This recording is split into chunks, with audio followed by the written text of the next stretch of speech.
Bonjour à tous et bienvenue dans ce 8e épisode du Made in Québec podcast. Mon nom est Antoine Meunier et j'ai le plaisir aujourd'hui de recevoir une entrepreneure féminin enfin au podcast. Ça me tient vraiment à cœur de recevoir des entrepreneurs jeunes, dynamiques, mais enfin une femme, ça fait du bien parce qu'il y a beaucoup de parcours féminins aussi hyper intéressants qui peut inspirer aussi la gente féminine qui nous écoute présentement dans le podcast parce que ce n'est pas un podcast 100% sport et ni un podcast qui est 100% destiné aux hommes. Je tiens à vous le mentionner. Donc, oui, aujourd'hui, on reçoit Valérie Letourneau, qui est une entrepreneure de la région de la ville de Contrecœur, sur la Rive-Sud. Et puis, Valérie est propriétaire du Yeti Bar Laitier, comme je dis, situé à Contrecœur, dans le centre-ville. Et puis, en fait, c'est une entreprise déjà qu'elle a depuis 5 ans. Elle entame sa 5e saison cet été. Et puis, c'est ça, elle a acheté son commerce seulement à l'âge de 23 ans. C'est assez exceptionnel d'imaginer d'avoir une crèmerie à cet âge-là. Il y a beaucoup de gens qui rêvent. Il y a beaucoup de jeunes aussi que je rencontre à travers des conférences, tout comme Valérie, parce qu'elle aussi, elle offre des conférences dans les carrefours jeunesse dans sa communauté. Et puis, c'est ce qui est la beauté de la chose, en fait, c'est qu'on rencontre beaucoup de jeunes qui ont énormément de questions et surtout de rêves. Et puis, souvent, les gens ont peur de se lancer. Souvent, les jeunes ont peur d'être, je peux dire, de se lancer dans le vide carrément, de pouvoir réaliser leur rêve. Et puis, des gens comme Valérie, ça permet d'inspirer beaucoup, beaucoup d'entre nous. Et c'est le but du podcast, parce que comme je vous avais dit, le podcast a 2 buts en particulier, c'est-à-dire promouvoir l'achat local en recevant des entrepreneurs d'ici, comme Valérie, bien sûr, et puis également de vous inspirer, parce que dans ce confinement-là, on a besoin de rêver un peu. Et puis, le Québec a l'occasion de rêver grâce au parcours de Valérie Letourneau. Alors, ça a été vraiment un épisode formidable. Sincèrement, là, ça a été un épisode coup de cœur à date que j'ai pu faire avec elle. Ça a été vraiment un entretien qui a été vraiment parsemé de beaucoup de bonnes confidences, d'excellents conseils également qu'elle a pu donner. On a parlé de son parcours, de où est-ce qu'elle a trouvé ses idées, ses inspirations, son entourage qui l'a beaucoup aidé également. On a parlé aussi de son implication dans sa communauté. Comme je disais, Valérie est aussi présidente de Rue Contrecœur, qui est un organisme qui vient vraiment regrouper toute la communauté d'affaires de la région de Contrecœur. Et également, au niveau bénévolat aussi, elle fait beaucoup aussi de conférences, comme je disais, dans les carrefours jeunesse. Donc, c'est une femme très impliquée dans sa communauté qui redonne beaucoup également, dont sa présence dans notre podcast aujourd'hui. Donc, c'est vraiment, vraiment un parcours extrêmement inspirant que je vous présente aujourd'hui. On a également parlé aussi de sa vision à travers cette crise-là qu'on vit actuellement, comment qu'elle a fait pour s'adapter, parce que beaucoup d'entrepreneurs qui vivent des difficultés actuellement. C'est pour ça que je vous dis d'encourager acheter local, c'est extrêmement important, surtout dans les temps qu'on vit actuellement. Là, vous avez besoin d'acheter local pour pouvoir garder l'économie active, pour permettre aussi à tous vos amis, vos voisins, vos connaissances que vous connaissez qui sont entrepreneurs à pouvoir garder leur entreprise. Parce que je vous dis, il y en a qui sont prêts de devoir mettre la clé dans la porte à cause de tout ce qu'on vit. Parce que ce n'est pas tout le monde qui a accès nécessairement aux primes ou aux bonus, pas aux bonus, mais à l'argent en fait que le gouvernement peut offrir pour dépanner. Il y en a aussi que ça doit être remboursé dans 2 mois, puis ils savent que dans 2 mois, ils ne réussiront pas. Donc, c'est vraiment important. Essayer de redonner le plus possible à l'économie québécoise, encourager local. Et c'est vraiment une entreprise d'ici, celle de Valérie Letourneau, du Yeti Bar Laitier à Contrecœur, que l'on peut encourager. Si vous Excusez-moi, si vous passez dans le coin, en fait, et que vous voulez aller les encourager, c'est une très belle balade de moto à faire pour tous ceux qui ont des motos. Simplement aussi un road trip. Vous faites un road trip sur la Rive-Sud. C'est entre Boucherville et Sorel-Tracy pour ceux qui se demandent où est-ce que Contrecœur est situé. Donc, ça va être très facile d'accès pour tout le monde. Et puis, sincèrement, je vais aller faire un tour cet été. C'est certain que je vais aller essayer sa crème molle. C'est vraiment... Je suis un passionné de cornet en partage. J'ai la dent sucrée, je l'admets. Et puis, c'est certain que je vais me laisser prendre au goût puis je vais aller tester ces magnifiques cornets. Elle fait des belles créations originales. C'est vraiment, comme je dis, une jeune entreprise. Et puis, j'ai très hâte de pouvoir vous la présenter au podcast. Alors, sans plus tarder, je vous souhaite une excellente écoute sur les ondes du Made in Québec podcast pour ce 8e épisode en compagnie de Valérie Letourneau pour le Yeti Bar Laitier. Merci.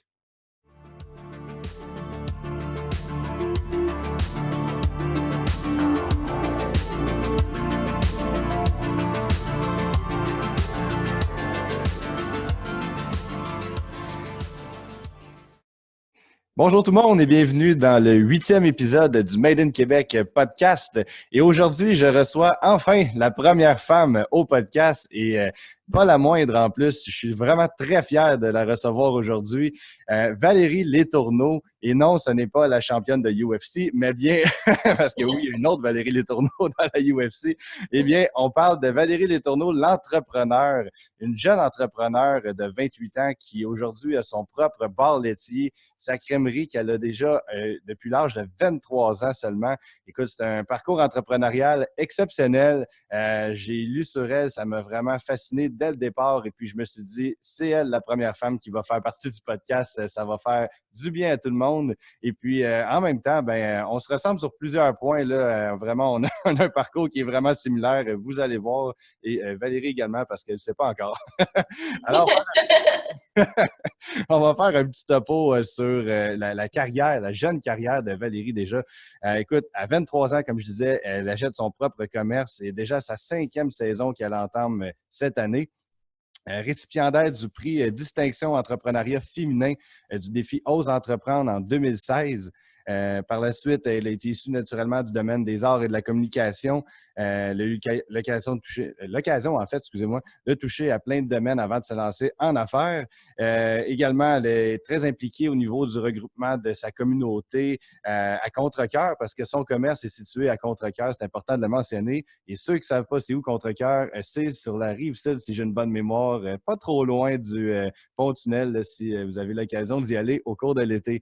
Et puis, par la suite, elle siège déjà depuis 2 ans, en fait, sur le regroupement des gens d'affaires de sa communauté. Et puis, sur 4 ans, sur la rue Contrecœur, qui est un organisme aussi qu'elle va nous expliquer plus en détail. Et puis, également, elle donne des conférences dans les carrefours jeunesse, comme moi, bien sûr. Alors, on se regroupe, on se rejoint très bien là-dessus aussi.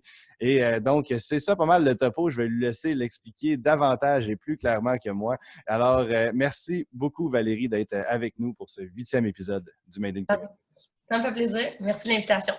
C'est la moindre des choses. Alors, écoute, on veut tout savoir sur toi. On veut que tu nous apprennes davantage à nous inspirer parce que c'est ça vraiment le but du podcast, recevoir des entrepreneurs, promouvoir l'achat local et également recevoir des gens inspirants comme toi. Alors, d'où toute cette belle aventure-là a débuté? Quand est-ce que Valérie Letourneau s'est dit « Hey, je vais acheter cette crèmerie-là ». Qu'est-ce qui s'est passé? Oh mon Dieu. En fait, d'aussi loin que je me souvienne, tu sais, souvent dès qu'on est enfant, on se fait questionner sur qu'est-ce qu'on a envie de faire plus tard, tout ça. Puis moi, l'entrepreneuriat, ça m'avait jamais traversé l'esprit. Puis c'est après, en fait, avoir étudié dans différents domaines, avoir travaillé dans différents domaines aussi que je me suis rendu compte que je trouvais pas ma place sur le marché du travail. Puis, encore dans un moment de questionnement existentiel, j'étais dans un line-up à la crèmerie près de chez moi, puis à un moment donné, je me suis dit, ça serait le fun, ça, d'avoir une crèmerie, je serais capable. Puis là, tu sais, comme j'ai pas mal l'habitude de changer d'idée souvent, que je me suis reniée, j'ai changé de vocation à plusieurs reprises. J'ai laissé l'idée faire son chemin avant de tout miser là-dessus, mais plus j'y pensais, plus ça faisait du sens pour moi parce que j'avais touché un peu à tous les aspects, autant les ressources humaines, la supervision personnelle, le service à la clientèle beaucoup, la vente. J'étais à l'aise avec les gens, j'avais beaucoup de drive, j'avais beaucoup d'idées.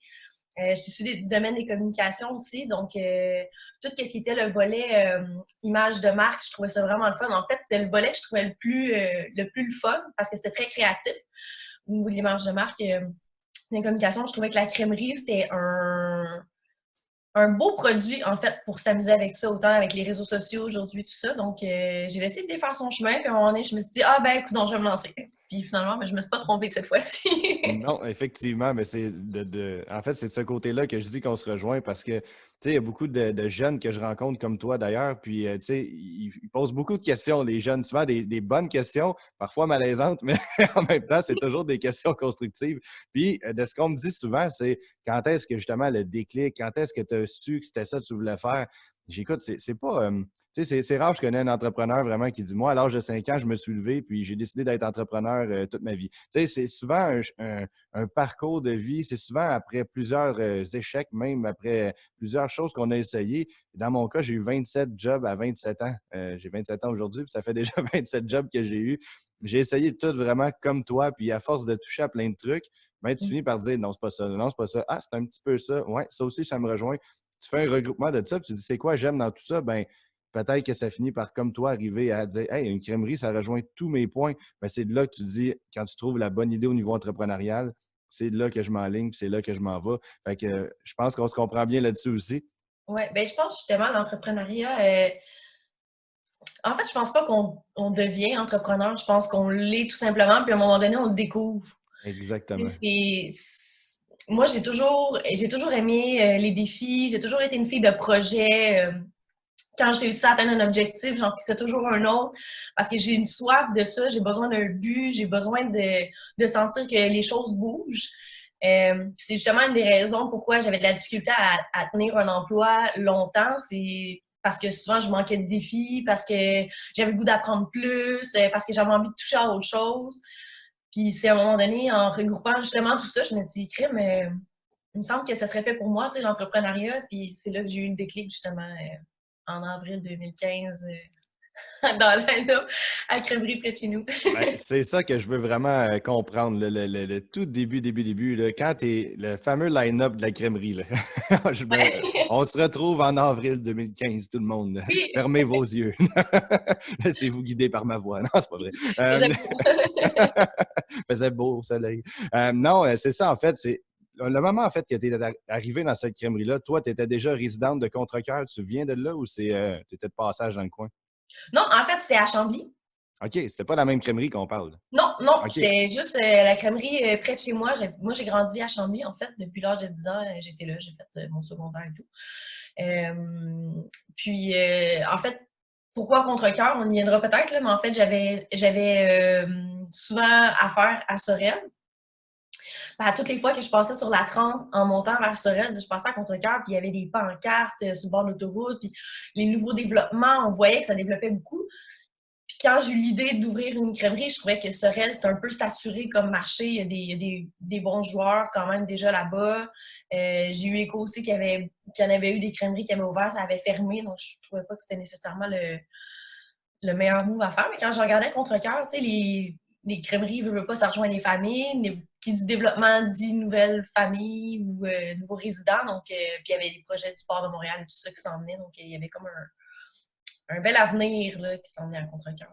Puis c'est vraiment un coup de cœur, sans faire de jeu de mots. C'était Voilà, pas... Contrecoeur, en tout cas. On est le matin, je viens de me lever, merci tout le monde. Non, vous êtes arrivé à Contrecoeur. En fait, toi, quand tu es arrivé à Contrecoeur, tu as eu le coup de cœur, j'imagine, sur la ville. Et qu'est-ce qui est arrivé avec cette crèmerie-là? C'est-tu une crèmerie que tu avais vue sur Internet ou c'est simplement en passant devant que tu as dit, hey, il y a une crèmerie à vendre, puis ça a comme bien à donner? Ou...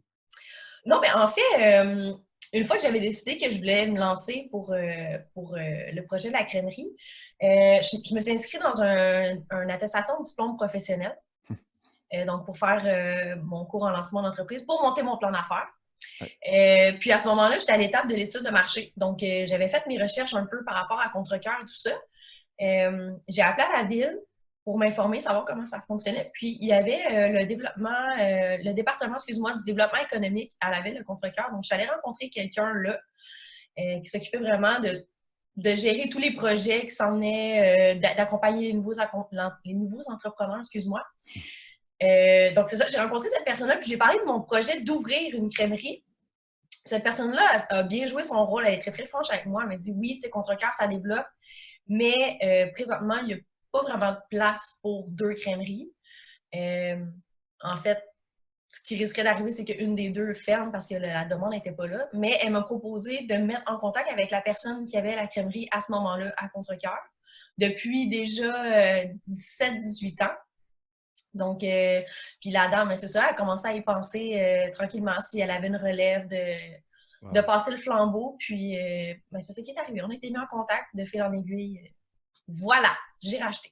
Wow, OK. Fait que c'est vraiment une question de reprenariat dans ton cas. Tu as repris l'entreprise d'une personne qui était déjà établie depuis 17 ans. Puis c'est un super beau modèle d'affaires parce que j'ai fait aussi le même cours que toi, l'ASP en lancement d'entreprise. Et puis moi, c'est au CFP des Riverains à Repentigny pour ceux qui sont de la région de la Naudière. Si vous voulez aller faire ce cours, c'est génial. Mais en fait, c'est ça, c'est qu'on nous apprend à faire un bon plan d'affaires. C'est adapté aussi selon chacun, puis c'est accompagné du professeur en question qui a souvent une expertise ou carrément de l'expérience en entrepreneuriat. Et puis, la personne t'aide à faire un bon plan d'affaires détaillé, bien structuré. Et l'étude de marché fait partie de ça aussi. C'est une grosse, grosse partie du plan d'affaires. C'est important aussi de faire une bonne étude de marché, comme Valérie a fait, pour pouvoir bien cibler sa clientèle, bien savoir si oui ou non ça vaut la peine, parce que si tu pars la business dans un endroit qui n'est pas propice, ben, tu vas manger tes bas, c'est le cas de dire. Fait que, c'est important de bien le faire. Et toi, comme tu l'as fait, ben, ça a bien fonctionné par la suite. Mais aussi, c'est important de le dire, c'est que le reprenariat, c'est une forme je peux dire, d'entrepreneur qui est très, très alléchant parce que tu reprends le business qui a déjà une clientèle établie, tu reprends un chiffre d'affaires, tu reprends, tu sais, tu as le risque, mais moins de risque. C'est sûr que ça vient avec, il y a deux côtés de la médaille. Si l'entreprise n'a pas été bonne, ben, tu prends un peu la balle puis tu espères changer le vent aussi de bord. Mais en même temps, s'il y a des mauvais commentaires, il faut que tu fasses en sorte de changer aussi l'opinion des gens puis de dire que c'est une nouvelle business. Mais il y a l'autre côté positif que ça se peut que ça soit une très bonne place et qui ont en fait une bonne réputation, puis tu reprends cette réputation-là aussi. Donc, tu sais, c'est un peu tous ces avantages-là, j'imagine, que tu as pesé les pour et les contre avant de le faire. Oui, ben moi, en fait, j'ai trouvé qu'il n'y avait que des avantages à reprendre une Plus. entreprise. Puis, je sais qu'en entrepreneur, souvent, on a nos propres idées, puis des fois, de reprendre un peu les souliers de quelqu'un, ça peut Ça être. fait peur. Ouais, c'est ça. Autant, comme tu dis, c'est un couteau à double tranchant, ça peut être hyper positif. Autant, ça peut représenter un défi d'avoir une entreprise qui a une moins bonne réputation, par exemple. Ça peut représenter un défi de remonter cette Ouais. entreprise-là. Ou autant, tu rachètes une entreprise qui fonctionne déjà bien. Ça peut être lourd sur des épaules de devoir maintenir ça, puis de respecter aussi que cette entreprise-là fonctionnait probablement parce qu'il y avait certaines idées qui collent moins avec les idées qu'on a eues. Euh, dans mon cas, ce que j'ai fait, en fait, le bar laitier que j'ai racheté, il portait pas le même nom. C'était complètement une autre entreprise, en fait. Moi, j'ai décidé d'y mettre ma couleur, donc Ça de aussi, c'est un là, risque. de Yeti. Et j'ai pu mettre à profit toute la créativité que j'avais, justement par rapport à l'image de marque que je parlais tantôt, les communications, tout ça. J'avais envie de m'amuser avec un brand.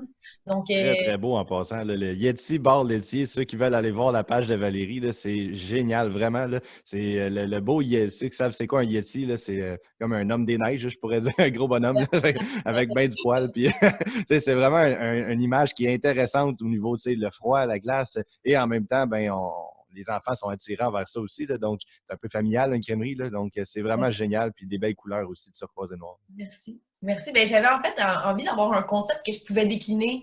On peut faire des jeux de mots, autant avec les blizzards, les Monts Blancs. Tu sais, le Ouais. Yeti habite dans les montagnes froides. Donc, On l'a tous déjà vu. je trouvais que c'est ça. Il y avait beaucoup de choses à faire. Tu sais, le concept de la mascotte, c'est un concept qu'on peut décliner vraiment à l'infini. Donc, il y avait une belle source de créativité dans tout ça. Donc, de là est né Effectivement. Yeti. Puis c'est comme ça que en fait, en reprenant l'entreprise, c'est comme ça que j'ai pu mettre ma couleur. Puis un peu symboliser aux gens que l'entreprise avait passé de main. Puis la première année, au niveau de l'offre de service, j'avais pas touché à grand-chose parce que je voulais un peu apprendre à connaître la clientèle, qu'est-ce qui fonctionnait, qu'est-ce qui fonctionnait pas. Moi, j'avais des expériences dans d'autres bars laitiers. J'avais travaillé dans 4 autres bars laitiers avant. Donc, j'avais vu un peu qu'est-ce qui se faisait ailleurs, comment ça se faisait. Donc, à la première année, je me suis fiée un peu à ce qu'on m'avait dit. Puis, à partir de là, la deuxième année, j'ai commencé à faire des changements tranquillement pour adapter, apporter les idées que j'avais, adapter l'offre de service. Je voyais qu'il y avait des choses qui fonctionnaient un peu moins bien. Probablement que la clientèle a évolué aussi entre la clientèle de l'ancien bar laitier puis la mienne. Donc, tranquillement, ça a évolué. Puis aujourd'hui, je suis très contente. C'est toujours en constante évolution, mais je suis très contente de là où j'ai réussi à amener mon entreprise. Ben oui, c'est une très belle évolution, effectivement. Mais est-ce que ça te fait peur de changer le nom aussi? Parce que tu dis ça vient avec beaucoup de points positifs, le reprenariat, parce que ça te permet vraiment de garder une clientèle fidèle depuis déjà 17 ans dans cette entreprise-là. Mais de changer de nom, les gens peuvent penser aussi que c'est fini, c'est plus la même crèmerie, on change c'est peut-être plus le même chocolat et tout. Est-ce que les gens ont peur de ça ou ça a vraiment été positif dans ton cas, j'imagine, là, mais est-ce que ça t'a fait peur, toi, sur le coup de faire ce changement-là? Ça s'est passé vite, tout ça. Je te dirais que j'ai pas vraiment eu le temps de me poser la question. C'est la J'avais meilleure des choses. j'avais envie de le faire pour dire que mon processus du moment que j'ai commencé à monter mon plan d'affaires jusqu'au moment où j'ai acheté la crèmerie, ça s'est passé en 6 mois. Donc, ça a été très, très rapide. Il a fallu que je fasse confiance à mon instinct dans tout le processus et j'avais envie de le faire. Mon feeling était là. Fait que je l'ai fait. Donc, est-ce que j'ai eu peur? Non. Est-ce que ça a été positif? Ben, avec du recul, je te dirais que oui. Ben oui. Je, je pense qu'il n'y avait pas un très gros risque si on considère que les gens arrivent le mois d'avril, disent hey, on va aller manger une crème glacée. Ils arrivent là, ça a changé de nom. Ils se disent ah, ben écoute, on est là pour manger une crème glacée, on va manger une crème glacée. Puis je pense qu'à ce moment-là, c'était à moi de m'assurer de ne pas me planter. En fait, c'était juste de m'assurer de continuer d'offrir le bon service, le bon produit. Puis à partir de là, pour les gens que ça s'appelle le Yeti ou que ça s'appelle peu importe. C'est bonne la crème molle, le monde va revenir. Dans mon cas, ça ne changeait pas grand-chose, mais peut-être que pour d'autres entreprises, effectivement, il aurait pu peut-être se tirer dans le pied. Ben écoute, félicitations. Ça a été un bon feeling. Puis tu sais, c'est souvent ça, un bon entrepreneur, c'est souvent quelqu'un qui a un excellent instinct. Puis c'est de se fier à son propre instinct aussi. J'ai eu beaucoup d'entrepreneurs que j'ai discuté avec eux dans les dernières années. Puis c'est ça qui revient tout le temps. La passion, l'instinct, tu sais, de vraiment de suivre son feeling. Puis on se laisse guider par ça. Puis c'est souvent des meilleurs trucs qui nous arrivent parce que quand on se pose trop de questions, comme j'expliquais dans un autre podcast, c'est la peur un peu comme de sauter en parachute. Si tu restes dans l'avion puis tu sautes pas, ben, il n'y aura jamais rien qui va se passer. Si tu ne te poses pas de questions, tu sautes, ben là, ben, tu régleras les problèmes en cours de route. Si ton parachute ne veut pas se déployer ou quoi que ce soit, ben là, tu n'auras pas le choix de le régler le problème. C'est un peu la même chose qui t'est arrivé. J'aurais pas pu mieux dire. Ben, écoute, tant mieux. Non, mais c'est vrai, tu sais, j'ai une amie qui travaille chez Academos, qui est Oui.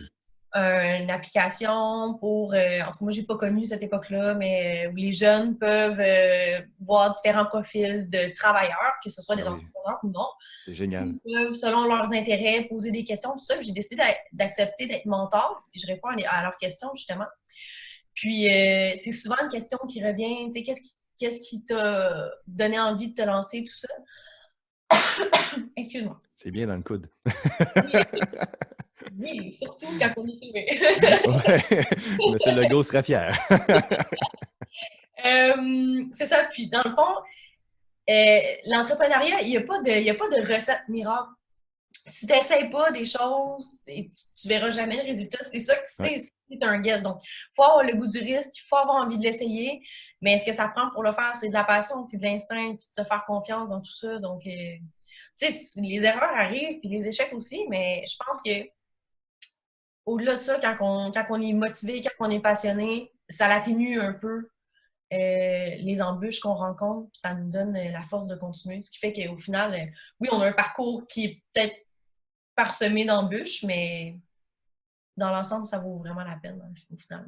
Effectivement, c'est tellement intéressant parce que les conseils que tu donnes là, en fait, c'est les meilleurs conseils qu'on peut donner à un jeune, c'est de se laisser guider par son instinct, de ne pas trop se poser de questions parce que souvent, un jeune va faire l'erreur pas faire l'erreur, mais je peux dire, il y a souvent des parents aussi qui posent beaucoup de questions à leurs jeunes puis qui peut-être les influencent à peut-être aller vers un emploi stable. Puis l'entrepreneuriat est rarement proposé. Puis il y a aussi des cours maintenant dans les écoles qui se donnent qui est sensibilisation à l'entrepreneuriat. Ouais. J'en ai donné des conférences dans que je salue d'ailleurs, Martin de l'école Paul Arsenault à l'Assomption. Et puis c'est vraiment des jeunes qui sont sensibilisés très jeunes à ça. Puis moi, je trouve ça génial parce que c'est là que ça part. On ne connaissait pas le parcours entrepreneurial. En tout cas, moi, au secondaire, je ne connaissais pas ça. Puis c'est vraiment là que ça démarre. Puis c'est aux parents aussi de s'impliquer à dire, regarde, mon jeune a peut-être cette fibre-là ou il a peut-être juste des idées en tête, puis c'est de l'écouter puis de dire, regarde, suis ton instinct, si c'est vraiment ça que tu veux faire, c'est peut-être une bonne idée, puis qu'est-ce qu'on peut faire rendu là pour que ça se réalise? Mais c'est souvent, ça part d'une passion, puis c'est de trouver qu'est-ce qu'on peut faire par rapport à sa passion en question. Ben absolument. Je pense aussi que le visage de l'entrepreneuriat a changé beaucoup dans les dernières années. Quand on est jeune, quand on est enfant, j'ai l'impression, en tout cas moi, c'était mon cas, cette vision-là de l'entrepreneuriat, de l'homme ou de la femme d'affaires, c'est très sérieux. Ouais. Faut s'habiller beau, faut s'habiller propre, puis c'est très rigide, puis on parle de chiffres, mais au final, je sais pas si ça a changé ou si on avait juste une fausse vision de tout ça, mais Mhm. au final, les entreprises qui réussissent sont bâties par des gens qui sont passionnés, par des gens qui ont le courage d'être eux-mêmes puis de transmettre leurs couleurs dans cette entreprise-là. Puis les gens embarquent. Puis je pense que c'est ça qui fait le succès d'entrepreneur aujourd'hui. En tout cas, je trouve qu'il n'y a pas de modèle d'entrepreneur aujourd'hui. Dès qu'on a quelqu'un qui est passionné et qui est déterminé, sky's the limit. C'était une de mes questions. Écoute, je te dis tout de suite, là, j'ai 2 cartons pleins de. Je te montre pas l'autre, là. Il me reste 20 minutes, je vais me grouiller. Non, mais en fait, oui, parce que tu viens en fait de poser une de mes questions. Est-ce que tu avais un modèle, toi, en tant qu'entrepreneur? Est-ce que tu as une inspiration que tu t'es vraiment fié dessus, soit familiale ou simplement peut-être un Dominic Brown de ce monde au niveau entrepreneurial? Même pas. En fait, c'est super plate parce que Non, c'est pas plate, c'est tout à fait une bonne réponse. mais comme j'ai dit, on dit que souvent les entrepreneurs sont susceptibles de le devenir. Pardon, encore. Euh, quand ils ont des modèles d'entrepreneurs autour d'eux. On dit souvent que quelqu'un qui est entrepreneur avait souvent un parent entrepreneur ou quelqu'un dans l'entourage Pas proche. toujours. Moi, j'avais pas de modèle entrepreneur. J'étais élevée avec ma mère qui travaille dans le domaine des assurances. Je pensais étudier en psychologie. Finalement, avant de m'inscrire au cégep, je voulais aller en communication, mais ça m'avait jamais frôlé l'esprit de me lancer dans ce domaine-là. Jamais, jamais, j'ai pensé avoir mon entreprise un jour avant l'âge de... En 2015, j'avais 23 ans. Fait que, c'est ça. Donc, non, j'avais pas de modèle. À partir de là, je te dirais que quand je me suis lancée, mes modèles ont été les gens qui m'ont accompagnée dans le processus. J'ai aussi l'occasion d'avoir un professeur vraiment extraordinaire dans mon cours mon diplôme en lancement d'entreprise. Daniel, il m'a accompagné. Tu sais, comme tu dis, c'est une formule qui est adaptée à chacun. Mhm. Il y en a qui vont là, sont déjà dans une carrière, ils veulent se lancer dans 2-3 ans. Eux ne sont pas pressés, ils vont à leur rythme, c'est bien correct. Moi, j'ai commencé mon cours en septembre. Étant donné que j'avais changé d'idée souvent, je savais que si je voulais ouvrir mon bar laitier, c'était au printemps 2016 ou ça allait au printemps 2017. Et je savais que si ça se passait au printemps 2017, j'aurais le temps de changer d'idée encore. Donc là, c'était pas C'est le but. vrai. C'est 2016 ou c'est rien pantoute. J'ai vraiment tout misé là-dessus. Puis, ce professeur-là m'a vraiment accompagnée de A à Z. Il m'a débloqué du temps supplémentaire pour m'aider justement à évaluer combien valait l'entreprise que je voulais acheter. Il me conseillait, on s'est appelé plusieurs fois. Où c'est que je m'en allais avec cette histoire-là? Ben, en fait, Modèle. oui, le modèle d'affaires, exactement. Oui, exactement. Donc, ça a été mon premier modèle, mon professeur. Puis après ça, quand je suis arrivée à Contrecoeur, ça a été en fait toutes les femmes entrepreneurs qu'il y avait ici à Contrecoeur. En fait, j'étais entourée de femmes. La femme qui avait le bar laitier que j'ai racheté. Dans la même bâtisse, il y avait un café qui était aussi dirigé par une femme. Contrecoeur, c'était une mairesse. Puis avec les élections, c'est une nouvelle mairesse aussi qui a succédé. C'est Euh, inspirant pour une femme aussi, là, c'est qui devient entrepreneur comme toi. Là. Oui, exactement. Surtout à mon âge, j'ai pas d'expérience, je me sens imposteur. De voir toutes les femmes qui sont là dans le milieu des affaires à Contrecoeur, la femme que j'ai rencontrée à la ville qui m'a donné cette opportunité-là, le regroupement des gens d'affaires aussi, desquels je fais partie aujourd'hui.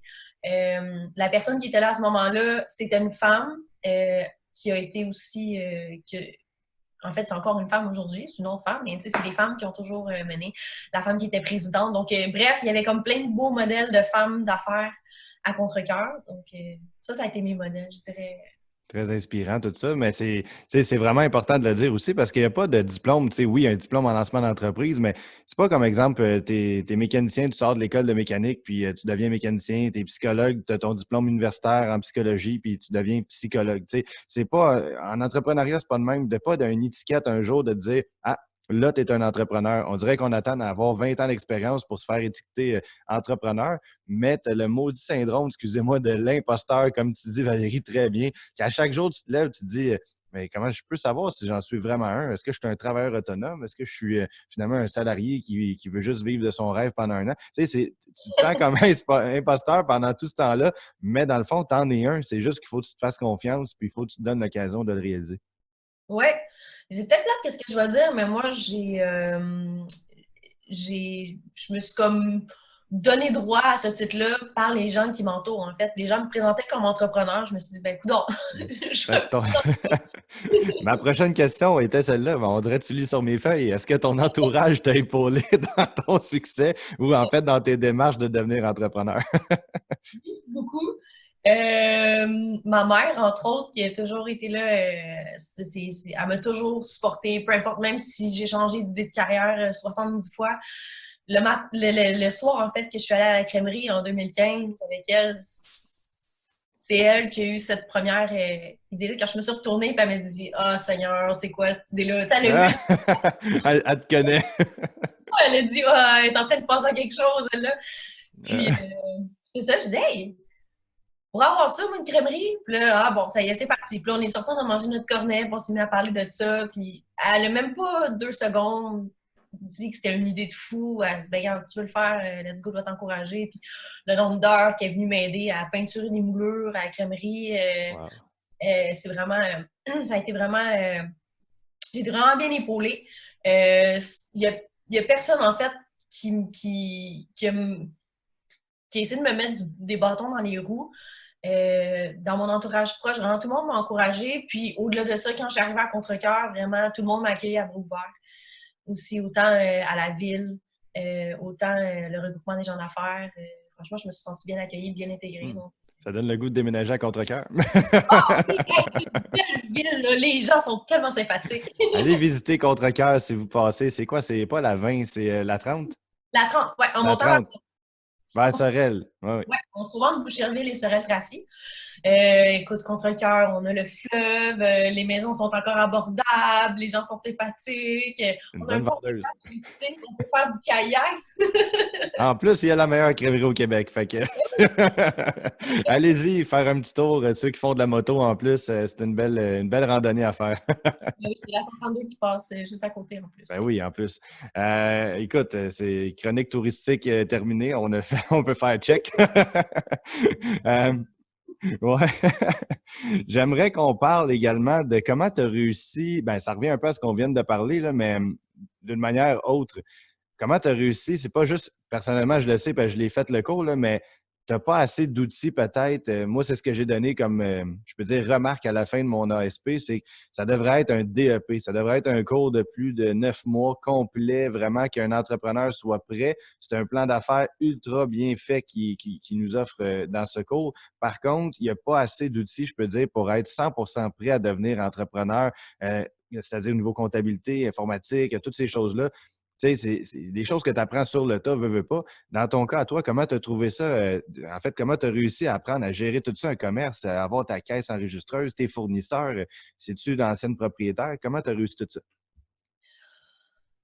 Ben, en fait, je pense que c'est impossible en tant qu'entrepreneur d'avoir toutes les qualités, même autant soit longue la formation, c'est impossible d'avoir son entreprise et de gérer de A à Z toutes les facettes. Mm-hmm. Donc, je pense que ce qui est le fun aussi, quand on est entrepreneur, c'est d'être capable de miser sur ses forces et de déléguer là où on a... Déléguer, le mot à retenir. Ouais, là où on a moins de talent ou où en fait notre temps est moins rentabilisé. Par exemple, moi, niveau comptabilité, en fait, quand je me suis lancée en affaires, je tiens à dire, si les gens disent ouais, mais je connais pas telle affaire, moi, avant de commencer même mon cours en lancement d'entreprise, je savais même pas ce que contenait un plan d'affaires. Je comprenais même pas comment une entreprise gérait des taxes. Je connaissais rien de la gestion d'entreprise. Ça, je tiens à le dire. Je suis partie de zéro. Puis si vous aimez apprendre des choses, vous allez apprendre tout le temps. Puis ça va venir avec le temps. Ça te faisait du peur ou? Non. Ben, comme je dis, ça s'est passé très vite. J'ai eu peu de temps pour réfléchir. Je me suis dit, let's go, on y va. Je pense que la clé dans tout ça, c'est de bien s'entourer. Dans les choses où on est moins à l'aise, par exemple, moi, c'était la comptabilité. J'avais quelqu'un de confiance qui pouvait à la fois m'apprendre, mais qui pouvait prendre en charge, à qui je pouvais, tu sais, j'avais la tête tranquille. Je savais que ce volet-là, c'était pas ma force, mais que j'avais quelqu'un qui pouvait m'accompagner là-dedans. Autant dans plein de domaines, ça a été le cas. Moi, ma force, c'était tout ce qui était branding, service à la clientèle. Je voulais être présente sur le plancher. Je pense que ça fait une bonne différence, autant dans le service avec les employés. On remarque une entreprise où les patrons sont là, les employés travaillent différemment. Les employés aussi, je crois, développent une forme de respect parce qu'ils nous voient travailler, ils voient les embûches. Puis il y a aussi le respect du fait qu'on connaît leur réalité. Vous avez peut-être déjà travaillé dans des endroits où on entend des décisions qui viennent d'en haut, on dit ben voyons, ça n'a pas de bon sens, ça ne fait pas de sens, ça ne colle pas avec la réalité qu'on vit. Mais je pense que quand on est présent sur le plancher, on est témoin de ça, donc ça aide à prendre les meilleures décisions. Moi, j'avais envie de miser là-dessus. J'avais envie de connaître mes clients, de savoir s'il y avait une demande pour un produit. J'étais à la source. Je le savais que bon, ça fonctionne, ça fonctionne pas, on va changer ça. C'était vraiment là-dessus que j'avais envie de miser. Donc, pour le reste, j'ai délégué. J'ai appris sur le top. C'est quelque chose qui est beau aussi de l'entrepreneuriat. C'est si on aime apprendre, c'est un domaine où l'apprentissage est infini. On apprend tous les jours, tout le temps. Exact. Autant dans différents domaines que sur nous-mêmes. C'est ça qui est beau. Là, je rentre dans mon volet développement personnel. C'est parfait. Mais pour de vrai, on apprend tellement à maîtriser mieux des facettes de nous-mêmes. On découvre des parties de nous-mêmes qu'on ne connaissait pas. Moi, je pensais que la gestion personnelle, ça allait se faire tout seul parce que toute ma vie, j'ai été leader dans différents aspects. Là, je me suis occupée des équipes sportives. J'ai joué au soccer toute ma vie. Longtemps, je me suis occupée de gérer les équipes, de commander les uniformes, de recruter. Tout ça, j'ai pris la position de leader à plusieurs reprises. Puis ça s'est fait naturellement dans mon entourage. Je pensais que ça allait se faire aussi naturellement dans mon entreprise. Puis ça, c'est un mur un peu que j'ai frappé. On prend pour acquis que les gens ont un peu la même vision que nous, qui ont les mêmes valeurs de travail que nous, mais c'est pas le cas. Il a fallu que j'apprenne à distancer un peu ce qui est émotif, ce qui est travail, comment mettre les limites, tout ça. J'ai travaillé là-dessus, mais aujourd'hui, ça va super bien. J'ai une équipe formidable. J'ai rien à redire. J'ai vraiment réussi à amener l'entreprise au niveau des ressources humaines là où je voulais aller. Mais tout le processus d'entreprise, en fait, m'a permis de développer des compétences que je pensais avoir ou que je maîtrisais peut-être moins finalement au final. C'est vraiment avec le temps. Mais combien d'employés aujourd'hui que le Yeti Bar Laitier a? Aujourd'hui, on est à 6, 7 avec moi. Okay. On est déjà allé jusqu'à 8. Mais là, compte tenu du contexte actuel, pas évident. C'est ça, on a réduit un peu nos heures d'ouverture. Voilà. Et voilà ma prochaine question. Tu me guides sans que j'ai besoin d'y aller. C'est ce qui fait que c'est fluide. Comment que le Yeti Bar Laitier s'adapte avec la crise actuelle que l'on vit en ce moment? En fait, c'est pas évident pour personne au niveau entrepreneurial, mais comment vous avez réussi à vous adapter? En fait, à chaque année, en début de saison, moi, je vends des chocolats de Pâques. On ouvre à chaque année 3 semaines avant Pâques pour la vente des chocolats Giacomo. Ah, pas les Giacomo, c'est les meilleurs au Québec. Les chocolats les plus crémeux et savoureux Giacomo. Le rapport qualité-prix est incroyable, je les adore. Tellement. Ça a été mon premier, en fait, le premier défi que j'ai eu à relever cette année, c'était par rapport au fait que habituellement, les chocolats Giacomo, c'est des contrats que l'on signe en consigne. Ça se dit bien. Donc, on prend un certain pourcentage sur les ventes qu'on fait. Mais ça ne vous coûte rien de les avoir. Non, c'est ça. Puis eux, ils viennent reprendre ce qui reste à la fin. Moi, comme les chocolats Giacomo étaient en vente déjà avant que je rachète le bar laitier, les gens savent que les chocolats sont en vente. Cette année, j'ai pris la formule, je vais acheter ma commande parce que c'était la 5e année que je les faisais, donc je connais ma clientèle, je connais mes gros vendeurs, tout ça. Ça te donne plus de profit naturellement, j'imagine. C'est plus risqué, mais tu as plus de profit au bout de la ligne. Exactement. Pour ma part, quand j'ai signé mon contrat en juin dernier, le niveau risque était à 0. Ah boy, là, il a augmenté en flèche. C'est pas mal dans le bas de la liste. Quoi qu'il était juste inexistant. Je pensais vraiment Ah. pas que ça allait arriver tout ça. Puis mon ouverture a coïncidé avec l'annonce de la fermeture des commerces. Ben oui, le 11 mars, 12 mars, dans ces coins-là. C'est ça, exactement. Donc, nous, on ouvrait le 12, si je me trompe pas. Moi, j'avais reçu mon chocolat. En fait, là, j'ai suivi l'évolution de tout ça. Puis là, je voyais que ça s'en venait, la fermeture des commerces. Moi, j'avais reçu ma commande et je savais très bien que j'étais pris avec. Donc, Ouais, j'ai vu sur les réseaux sociaux, on parle pas d'une petite commande. Là. Ceux qui s'imaginent 3-4 boîtes, là, on parle de 2-3 murs pleins avec un entrepôt. Là. exactement. Là, on parle de beaucoup de chocolat Ouais. qu'on vend habituellement sur 3 semaines. Donc, effectivement, ce qui est arrivé, j'ai ouvert le 12, qui était un samedi. Puis 3 jours après, on annonçait la fermeture des commerces. Donc, moi, j'avais préparé tout mon setup. J'étais prête à accueillir les clients. Il a fallu se revirer de bord. Donc, en 3 jours, j'ai fait affaire avec une entreprise à Verchères qui s'appelle ManaWeb, qui est d'ailleurs la personne avec qui j'ai fait affaire est quelqu'un avec qui j'ai fait mon cours en lancement d'entreprise. Les contacts. Les contacts. Donc, Daniel, qui était vraiment merveilleux avec moi, il comprenait que les chocolats de Pâques, après Pâques, ça se vendait pas très bien. Donc, il a répondu rapidement. On a monté un site transactionnel en 3 jours pour vendre mes chocolats en ligne. Donc, ça a été comme démarrer une nouvelle entreprise, mais en 3 jours. Parce que j'ai jamais fait de web, j'ai jamais fait de livraison, j'ai jamais géré un inventaire de cette façon-là. Donc là, je me suis retrouvée à gérer un inventaire de cette façon-là en ligne pour la livraison. Incroyable. Oui, donc, puis j'ai eu une employée qui était avec moi aussi, qui était vraiment extraordinaire, super polyvalente, donc elle s'est adaptée avec moi dans cette... Finalement, on a vendu tout le chocolat. Wow, félicitations. Merci, jusqu'au dernier. Je suis contente et très soulagée. J'ai pris un petit 2 semaines pour essayer de me remettre sur pied parce que je commençais ma saison, je suis déjà brûlée avec tout ce qui est arrivé. Puis là, on a mis en place une nouvelle stratégie pour la crèmerie, donc sans savoir, j'étais un petit peu préparée. On avait l'opportunité de faire du service à l'extérieur. Donc, on n'accueille pas les clients à l'intérieur. En patin à roue lignée comme dans le bon vieux temps, là, au drive-thru. On a même la petite musique à l'extérieur. Le jupon, puis ah ouais, donc. La ville a collaboré, ils nous ont prêté des barrières pour que les gens puissent faire la ligne avec le fameux 2 mètres de distance. Wow. Puis on sert les clients à l'extérieur. On a réduit un peu notre menu pour être en mesure de servir plus rapidement. Puis ça évite les files d'attente qui sont trop longues, donc on évite énormément. On travaille aussi avec le moins de personnel possible. On a réduit un petit peu nos heures d'ouverture pour se donner une chance. Là.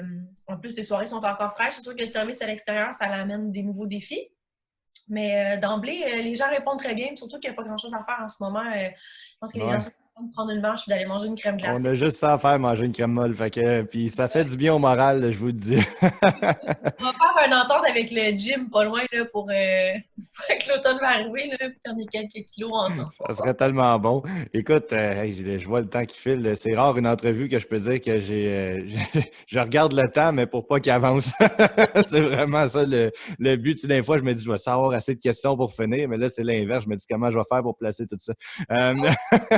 J'essaie de te faire ce cours, je te jure. Non, c'est correct. Écoute, je te dis, moi, j'en prendrais 4 heures, mais je veux vraiment pas te retarder dans ton horaire chargé.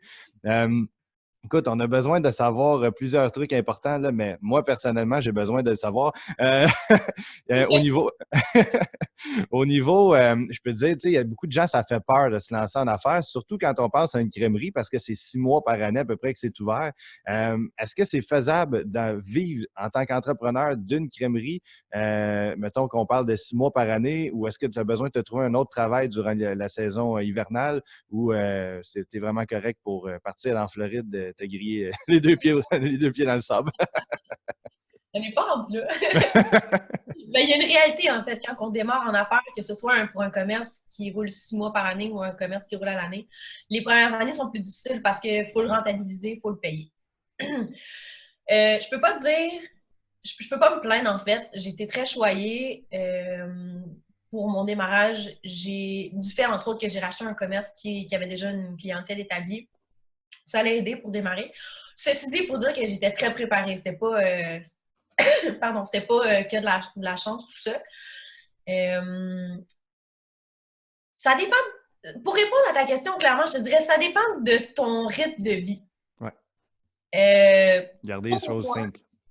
Ouais, c'est ça. Moi, j'ai un roulement de vie qui est assez de base. Quoique, tu sais, je voyage l'hiver.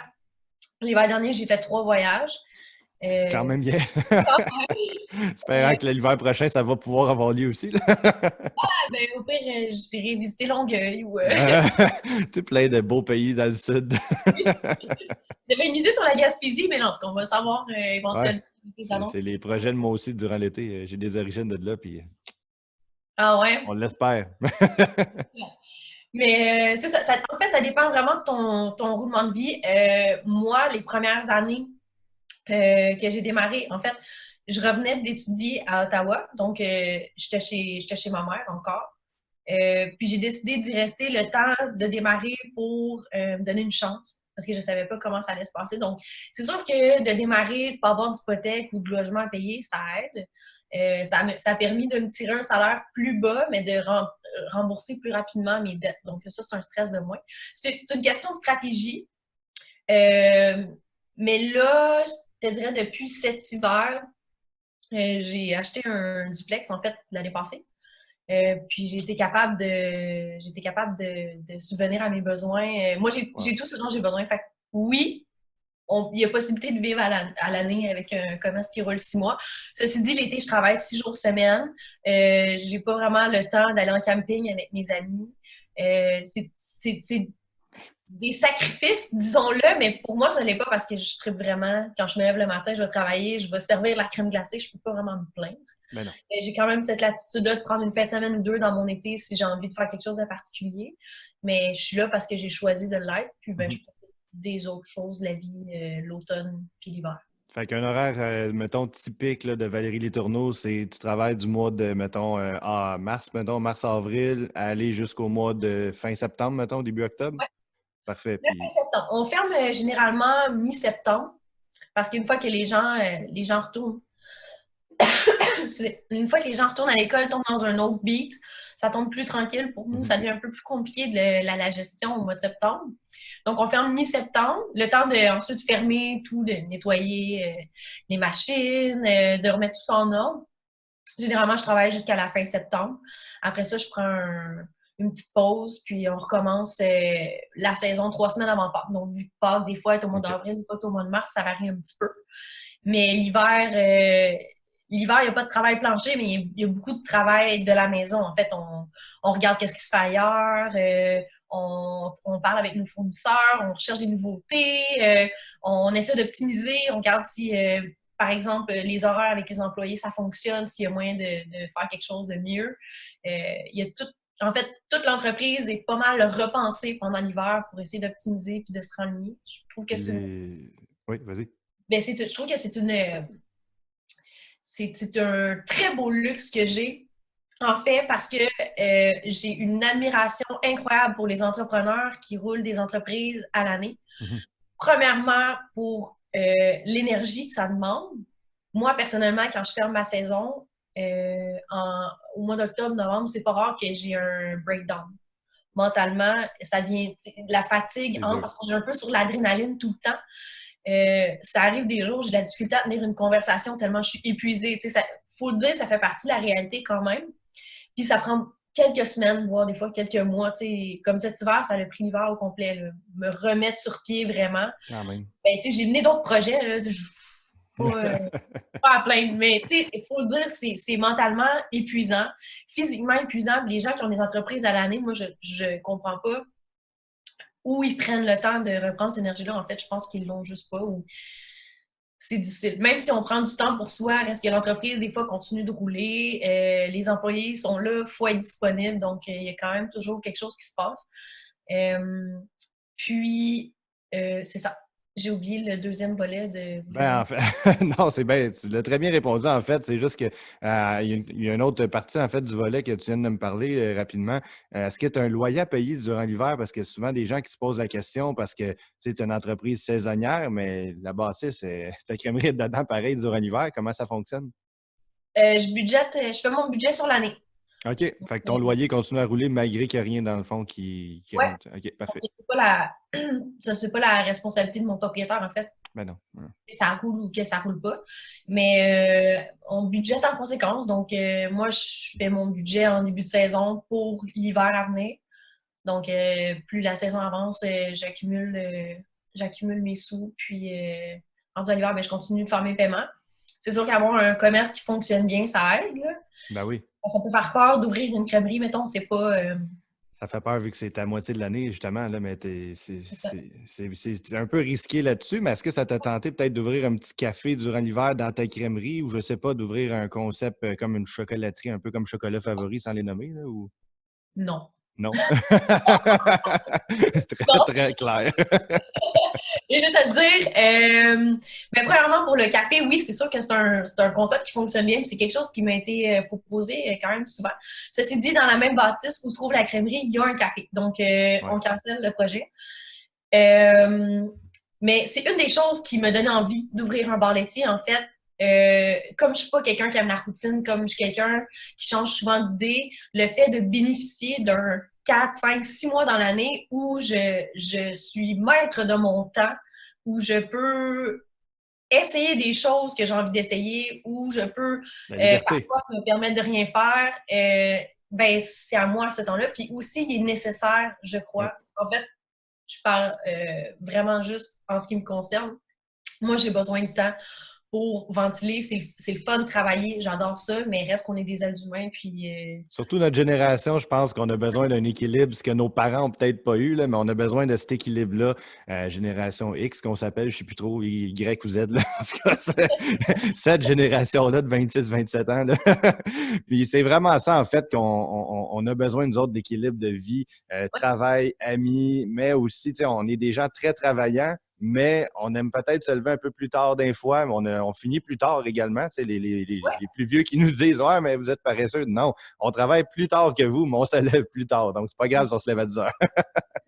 Puis, on a besoin aussi, comme tu dis, d'un peu de vacances occasionnellement, peut-être un peu moins que nos parents plus travaillants, peut-être, avaient l'intention, avaient ben, l'habitude, en fait. moi, en fait, j'admire énormément. Je prends un exemple sur ma propre mère, qui a eu un emploi de bureau, qui a travaillé du lundi au vendredi. Moi, ça ne me correspond pas, ce modèle-là. Puis je pense que ça ne correspond pas à beaucoup de gens, comme tu dis, de notre génération. Puis Mhm. même la génération qui s'en vient. Euh, je veux maîtriser mon temps. Je veux, tu sais, j'aime m'entraîner, j'aime faire du sport, j'aime voyager, je suis hyper stimulée par l'immobilier, j'ai envie de prendre cette voie-là. Mais j'ai besoin de temps pour réfléchir. Encore là, j'y connais rien, j'ai fait mes premiers pas dans l'immobilier, mais j'ai besoin de temps pour explorer ça parce que j'aime apprendre, j'aime relever des nouveaux défis. Donc, ce temps-là, j'en ai besoin. J'ai des idées, par contre, pour peut-être faire quelque chose avec la crème glacée là, durant la saison morte, mais encore là, ça me laisse à l'attitude. C'est un projet sur la glace. Ouais. On va Quel faire- jeu de mots! On voilà. va en faire des bons aujourd'hui.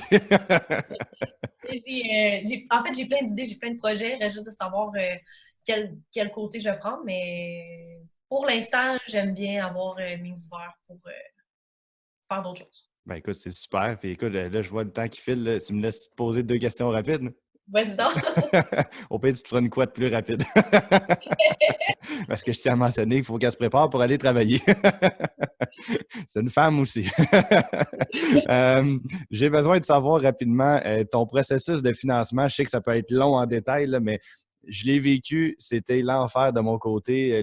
Dans mon cas, j'avais le CLDEM, le Centre local Ouais, de développement économique, en tout cas. ouais. Bref, de ma région qui m'a vraiment épaulé, mais ça peut prendre des mois, voire des années à venir à bout de ce processus-là. Il y a des entreprises, des organismes, en fait, comme Futurpreneurs qui peuvent prêter jusqu'à 15 000 je pense, pour un jeune entrepreneur, mais il y a également aussi des banques qui peuvent financer, la BDC également aussi qui offre des taux peut-être un peu plus élevés, mais qui finance beaucoup de projets au Québec.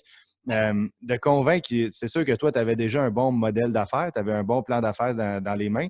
Tu avais aussi une entreprise qui existait déjà. J'imagine que ça a été plus facile de convaincre une banque de te prêter de l'argent par la suite, mais d'une fille qui n'a aucune expérience en entrepreneuriat de un et aucune en crèmerie, est-ce que ça a été vraiment difficile de les convaincre ou ça a bien été?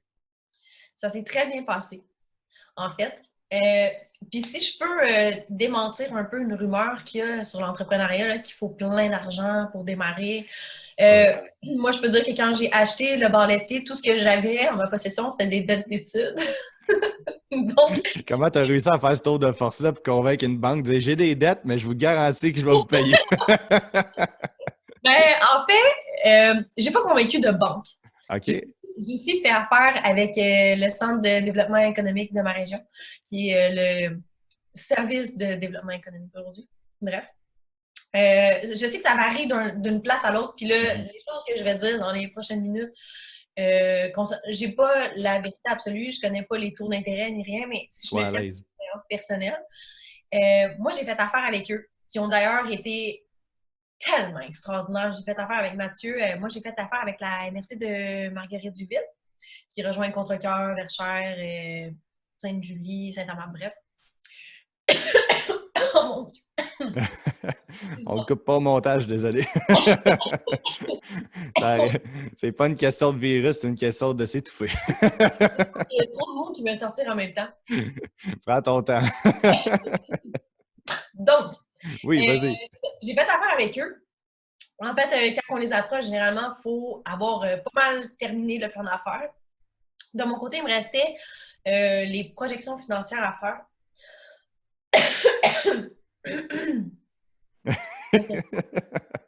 Je pense. Donc, c'est ça. Puis, en ce qui me concerne, j'avais tout en main pour m'ouvrir des portes. Ce qui veut dire que, en temps normal, tu vas aller chercher du financement pour un domaine qui est saturé, soit la restauration. C'est pas long, on ne prendra même pas en considération ton projet. On va dire non, il y a déjà beaucoup trop d'offres là-dedans. C'est sûr. Le taux de faillite est quand même assez élevé. C'est un trop gros risque.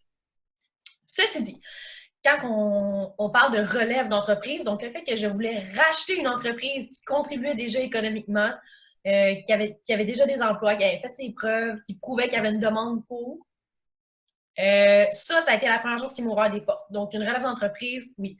Puis, entre autres, tout ce qui est sous-jacent à ça. Donc, tu as accès à des états financiers. Donc, tu es capable de calculer la rentabilité de l'entreprise.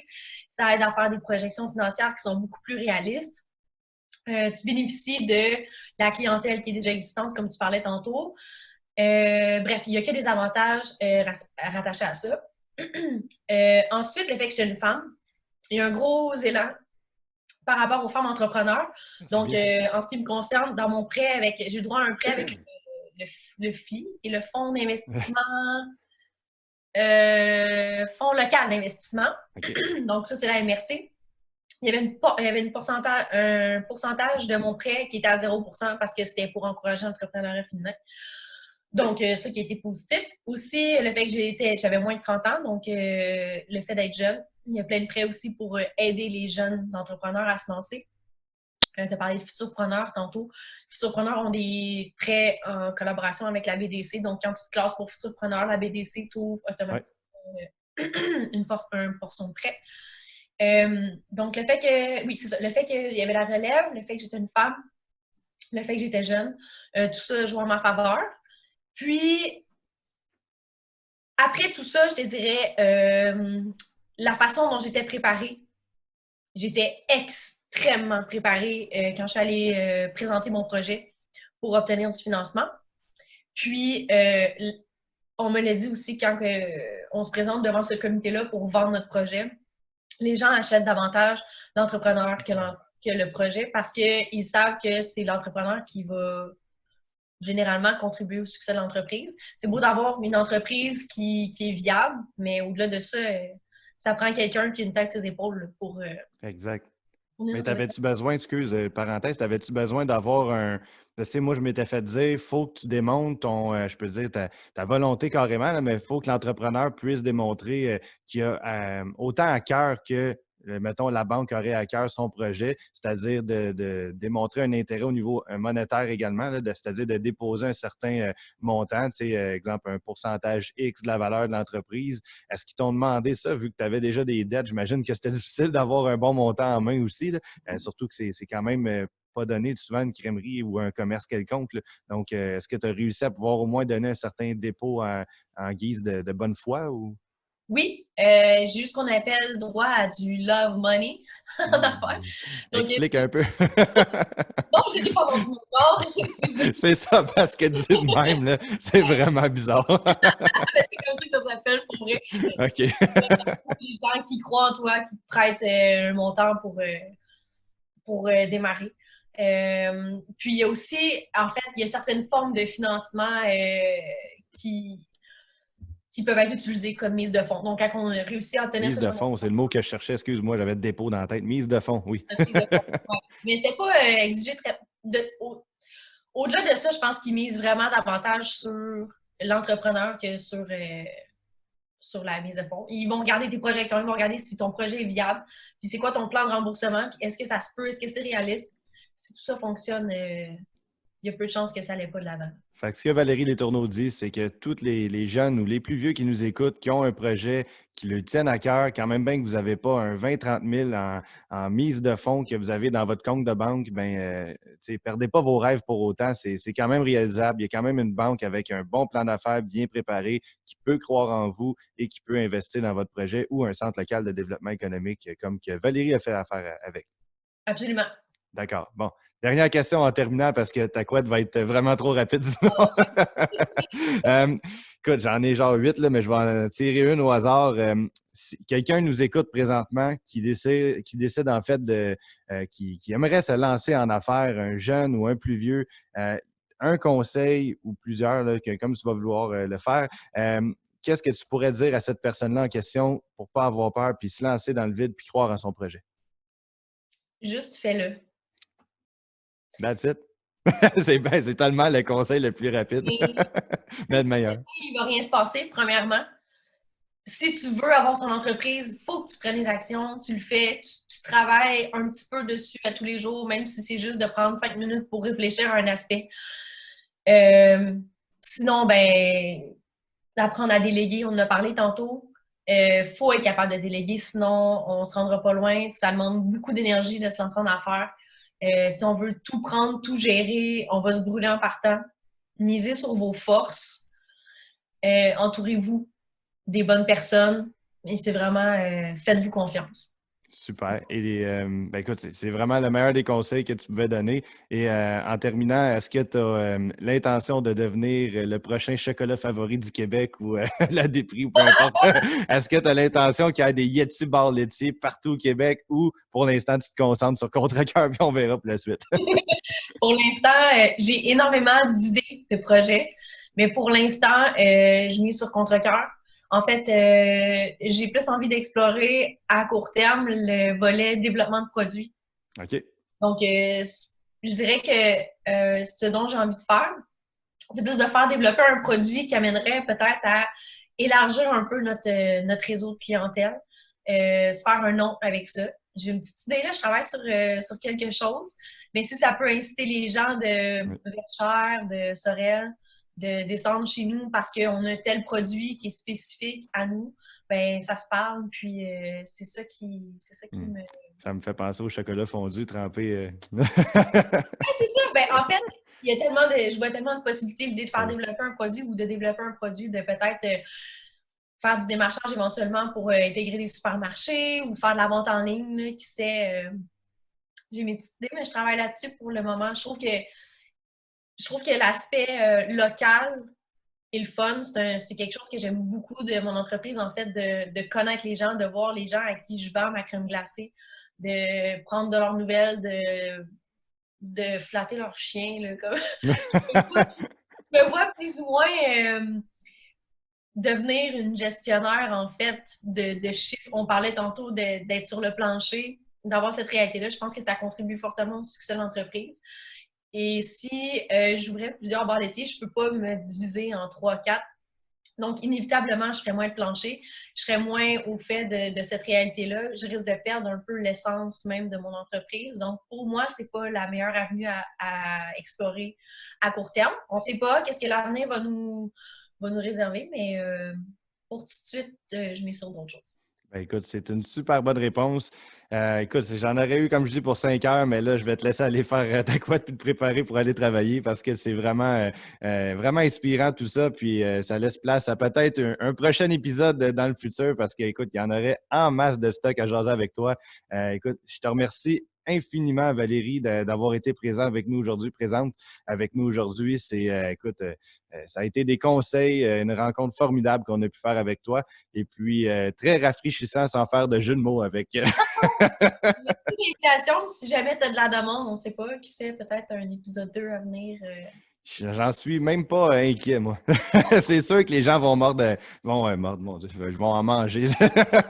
Ils vont se régaler de cet épisode. Écoute, il y a plein de jeux de mots à faire avec la crèmerie. Ouais, hein? Mais merci à tous d'avoir été présents aujourd'hui pour ce 8e épisode du Made in Québec podcast en compagnie de Valérie Letourneau, une jeune entrepreneur dynamique, rafraîchissante qui a son propre bar laitier, le Yeti Bar laitier situé à Contrecœur. Et je vous invite à aller y faire un tour et visiter sa page Facebook également, qu'on va mettre le lien dans la description de l'épisode. Alors, merci beaucoup à tous et passez une super belle journée. Et à toi aussi, Valérie.